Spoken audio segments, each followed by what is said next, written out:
Bonjour Vincent Capo-Canellas.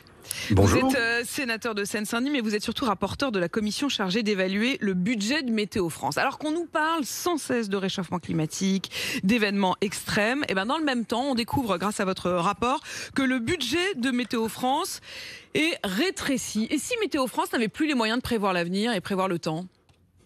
On est dans une période qui va durer, où les événements météorologiques extrêmes se multiplient. On en voit les conséquences la semaine dernière dans le Gard, on les a vus en Allemagne, dans différents endroits du pays. Et donc il y a un besoin de donner l'alerte suffisamment tôt et de qualifier les événements en indiquant très proche si c'est dans tel village, quel va être le niveau d'écoulement des eaux, par exemple, et pareil en zone de montagne. Voilà, donc on a ce besoin de précision, de localiser et de donner l'alerte pour nos compatriotes et pour les secours. Comment est-ce possible que dans cette période, en effet, et ce constat que vous faites, on puisse baisser le budget de Météo France ?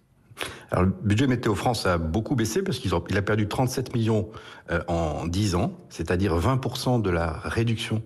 20% de réduction de la subvention que l'État accorde à ce qui est un établissement public de l'État.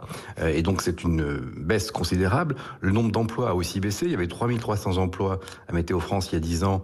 On est à peu près à 2700 emplois aujourd'hui, soit 600 emplois de perdus. Alors, c'était sans doute nécessaire du point de vue des finances publiques à un moment donné, mais mon alerte, c'est de dire que maintenant, il n'y a plus de gras, on est à l'os, et qu'il faut préserver les capacités de cet outil, parce que c'est d'intérêt général, et que le réchauffement climatique produit des effets.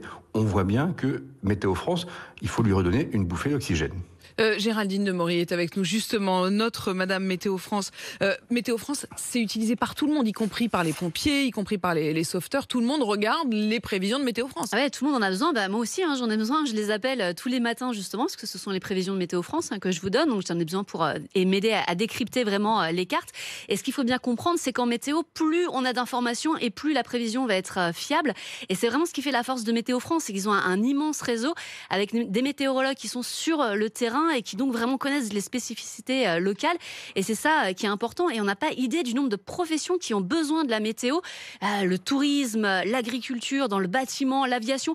Toutes ces professions qui ont besoin de connaître la météo, même sans parler de catastrophes, mais qui ont besoin de connaître la météo au jour le jour pour fonctionner correctement. Vincent Capo-Canellas, quand même, est-ce qu'on peut aller jusqu'à se dire, avec cette baisse du budget de Météo France, il y a des vies qui peut-être pourraient être sauvées et qui ne le seront pas ? Je crois que la question, c'est surtout pour l'avenir.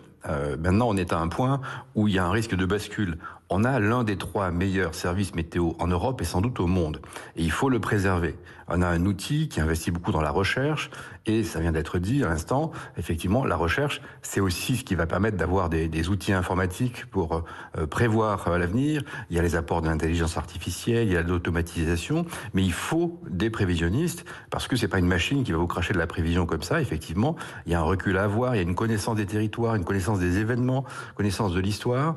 Et puis, il faut que le météorologue puisse nous apporter la vision, l'analyse, l'interprétation de tout ça. Mais par exemple, le réseau territorial a été réduit. On est passé de 115 implantations en France, y compris l'outre-mer, en 2011 à 39 implantations aujourd'hui. Donc voilà, moi ce que je dis, c'est qu'il faut un coup d'arrêt, il faut prendre le temps de digérer toutes ces réformes qui étaient sans doute à un moment donné justifiées, mais qui maintenant donnent un sens qui est très négatif, et donc redonner des moyens. Je crois qu'on a toujours la capacité de prévoir le temps, mais demain on va être dépassé et nous allons décrocher si nous continuons comme ça dans ce